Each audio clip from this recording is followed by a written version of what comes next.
在地人在地前来看山猴，如果潭文武庙附近有一条宽黑的脚踏车的步道，最近出现真侪山猴，一顶拢有10外只，围伫道路边，围伫栏杆，围伫步道底耍，互游客感觉真心实。毋过加减会烦恼，加减会惊，烦恼讲这猴会向去咬人。专家是提醒讲，若看到山猴顶，毋通甲搅扰，毋通甲饲，安尼较安全。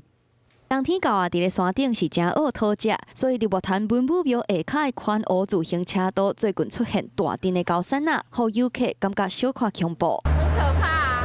哦，他们是一直跟过来吗？对，从那边。有一点害怕。